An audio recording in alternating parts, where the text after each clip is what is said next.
The event that I remember the most about my life was happened during the mid-1980s, 1985, 1986 timeframe. I was a young soldier, a sergeant in the Army stationed in Germany, and it was during the Cold War. And during the Cold War, it was a time when the Soviet Union was looking at continuing to push socialism and communism towards Western Europe. And in the West, we were attempting to defend Western Europe from this encroaching communist movement.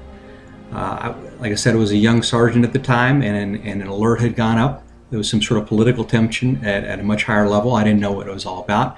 So we went ahead and moved our armored vehicles and our tanks and everything like that on trains, and went ahead and moved to the border between East Germany and West Germany, looking from West Germany into East Germany at our opponents, which were all in their tanks looking back at us.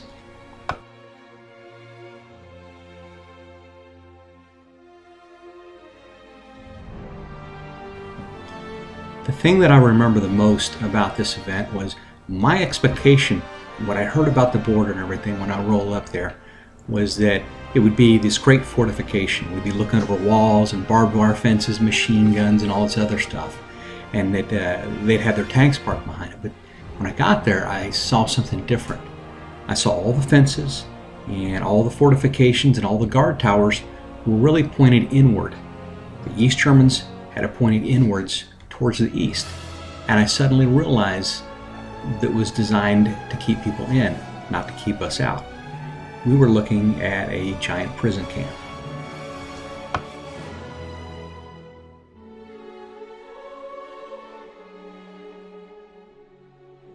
So the way that this impacted my life was, as a young soldier, I wasn't always sure of all the political things. I knew it was a Cold War. I knew the bad guys were on the other side, and we were the good guys, of course, because that's where everybody sees themselves. But I suddenly realized that the freedom that I had to do whatever I wanted to, if it was a profession or make a livelihood, or whether I wanted to vote or not, was something I had that those on the other side didn't, and that those on the other side wanted to have that too, but were being kept prisoner. So I suddenly realized and started to understand how important freedom and liberty really are.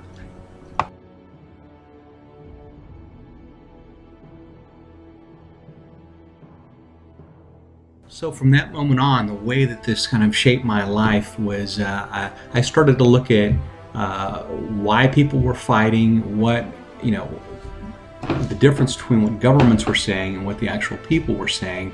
And as if a government and people are in accord with each other, it's usually democracy. But oftentimes there are countries where there's no democracy, and there's countries where a dictator says that they're going to fight or they're going to do something to take over an opponent, but the people may not necessarily be in accord with that. So I started to realize at that moment that freedom is something, and democracy is something very special.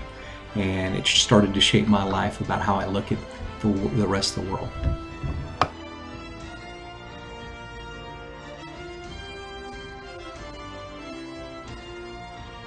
And the outcome of this particular event, pretty much just eventually after, I think it was after about a week, political negotiations finally rounded themselves out and everything settled down.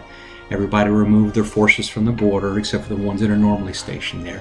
And so we just went around our business. We did practice alerts all the time, both before and after that incident, and probably after I left Germany in 1987. But what eventually happened was these tensions remained so heightened for such a long time, and because we had so many forces there and the Russians had so many forces, that the Russians kept investing in those forces and really couldn't invest in their own economy. And eventually the Russians had realized that they couldn't keep pace with us, and their economy was falling apart. So the Soviets made the decision to go ahead and open up the wall and cease the tensions. And in 1990, the Berlin Wall came down, and soon after that, in 1991, the rest of the east-west walls and fences started to come down too, and it became an open zone between the two countries. So peace broke out.